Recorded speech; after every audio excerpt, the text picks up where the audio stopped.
মেহমান এলে ঝটপট যে কোনো সময় আপনারা বানাতে পারবেন এমন একটা রেসিপি শেয়ার করছি। আর সেটা হচ্ছে তান্দুরি চিকেনের রাইস বা তান্দুরি চিকেনের বিরিয়ানি। আসসালামু আলাইকুম। আজ আপনাদের সাথে যে রাইসের রেসিপিটা শেয়ার করছি এটা আপনারা নর্মাল রাইস হিসেবেও বানাতে পারবেন, আবার চাইলে বিরিয়ানির মতো করেও বানাতে পারবেন। ভিডিওর মাঝখানে প্রত্যেকটা স্টেপ আপনাদেরকে বলে দিব। আমি বড় সাইজের দুটো মুরগির বুকের অংশ নিয়েছি। মাংসগুলো কাটার পর 5 কাপের বেশি হয়েছে। আর সেই মাংসগুলোর জন্য এখানে আমি নিয়েছি 2 টেবিল চামচ পেঁয়াজ বাটা, 1 টেবিল চামচ রসুন বাটা, 1 টেবিল চামচ আদা বাটা। সাথে আমাদের টক দইটাও লাগবে 1 থেকে 1.5 টেবিল চামচের মতো।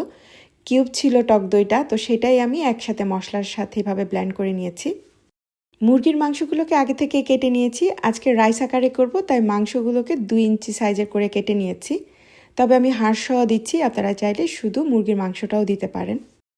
একই পদ্ধতিতে আপনারা তান্দুরি চিকেনের বিরিয়ানিটাও করতে পারবেন। সেই ক্ষেত্রে মাংসগুলোকে বিরিয়ানির আকারে কাটবেন আর সাথে বড় বড় পিস করে আলুটাও দিতে পারেন। এই মুরগির মাংসের সাথে আমি আগে থেকে করে রাখা মশলাটা দিয়েছি, স্বাদ অনুযায়ী লবণ দিয়েছি, আর দিয়ে দিচ্ছি 2 টেবিল চামচ তান্দুরি চিকেনের পাউডার।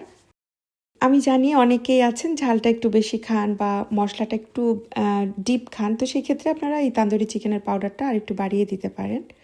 আর এটা যেহেতু তান্দুরি চিকেন, তো এখানে আমি কিছুটা লাল রং মিশিয়ে দিয়েছি যাতে মুরগির পিসগুলো দেখতে সুন্দর কালারের হয়। এখন দিয়ে দিচ্ছি 2 টেবিল চামচ পরিমাণ লেবুর রস। আপনারা চাইলে এখানে 1-2 টেবিল চামচ তেলটাও দিতে পারেন, তবে আমি তেলটা আর দিচ্ছি না। যাই হোক, সব কিছুকে সুন্দর করে মেখে চেষ্টা করবেন এই চিকেনগুলোকে কমপক্ষে আধা ঘন্টার জন্য রেখে দেওয়ার জন্য। আর হাতে যদি সময় না থাকে সেই ক্ষেত্রে 10 থেকে 15 মিনিট হলেও আপনারা ঠিক এভাবে চিকেনগুলোকে রাখবেন, তারপর ভাজি করবেন। এই চিকেনগুলোকে কখনো ডুবো তেলে ভাজি করা যাবে না। একেবারে ফ্রাই প্যান গরম হওয়ার পর অল্প তেল দিবেন, তারপর এই চিকেনগুলোকে ভাজি করে নেবেন, তাহলে পোড়া পোড়া যে স্বাদ সেটা পাবেন।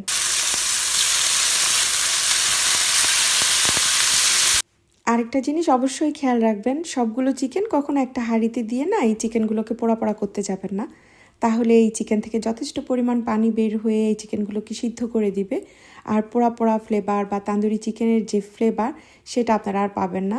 তো আমি যেটা করি সবসময় অল্প অল্প করে এই যেভাবে হাই হিটে চিকেনগুলোকে ভেজে নিই।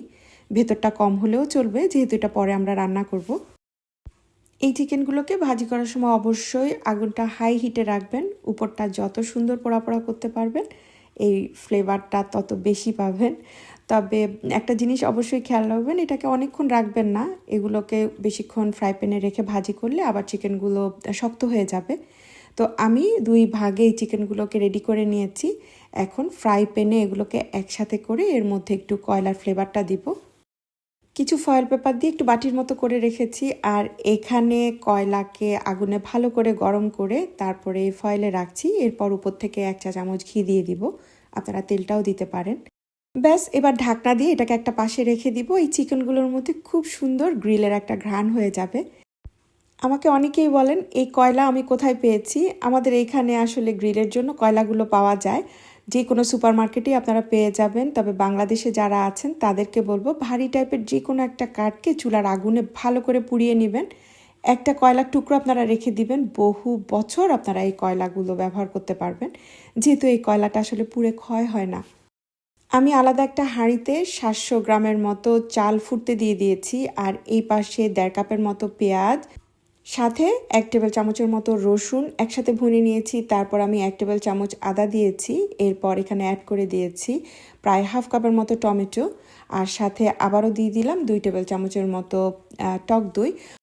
সব কিছুকে সুন্দর করে ভুনে এখানে দিয়ে দিয়েছি 1 টেবিল চামচ তান্দুরির পাউডার, 1 চা চামচ টালা জিরার গুঁড়া, 1 চা চামচ ধনিয়ার পাউডার, আর সাথে অল্প কিছুটা পানি দিয়ে এই পুরো মশলাটাকে খুব সুন্দর করে কষিয়ে নেব।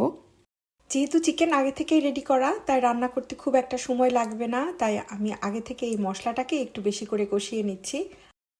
এদিক থেকে আমার রাইসটা তৈরি হচ্ছে। যারা এটা কেনা রাইসের মতো একেবারে ঝরঝরা খেতে চান তাদেরকে বলবো 40% এই অবস্থায় সিদ্ধ করে নেবেন, বাকিটা আমাদের ভাপে হবে। আর যদি আমাদের মতো একটু নরম খেতে চান তো সেই ক্ষেত্রে আপনারা 50%-এর মতো রান্না করে নেবেন। এদিক থেকে আমার মশলাগুলো রেডি। এখন আমি এখানে দিয়ে দিয়েছি 2 টেবিল চামচ নর্মাল যে কেচাপ আছে সেটা। একটু সাওয়ারি একটা টেস্ট আসবে বা একটু টকটক একটা টেস্ট আসবে।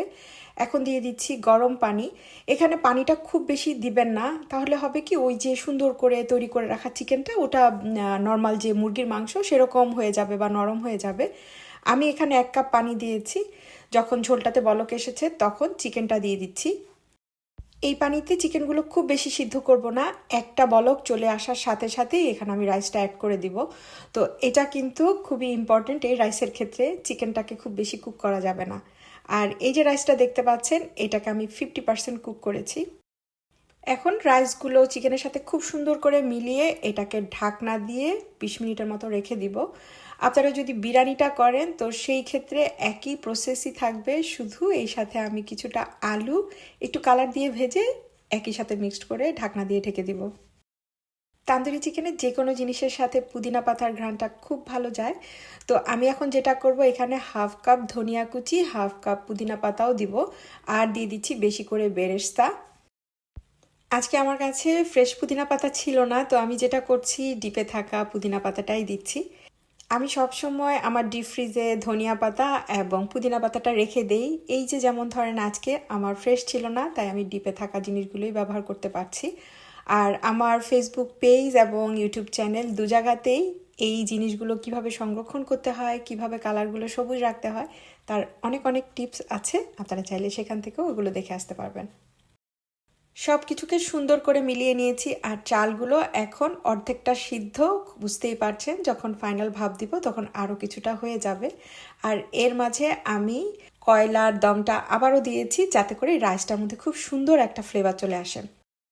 এই পর্যায়ে আরও 15-20 মিনিটের মতো রেখেছি। পুরো হাঁড়িতে যখন দম চলে আসবে তখনই বুঝতে পারবেন এই রাইসটা ডান।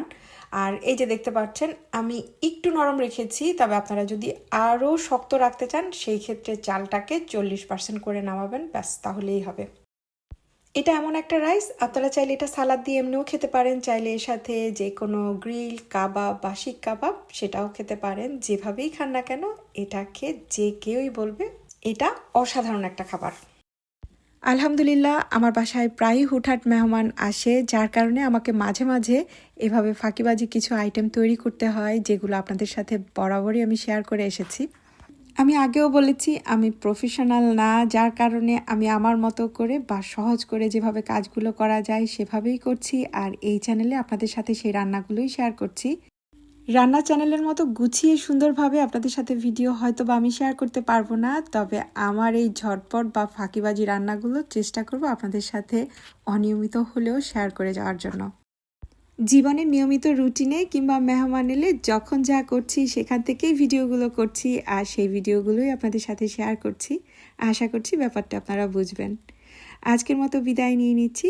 আসসালামু আলাইকুম।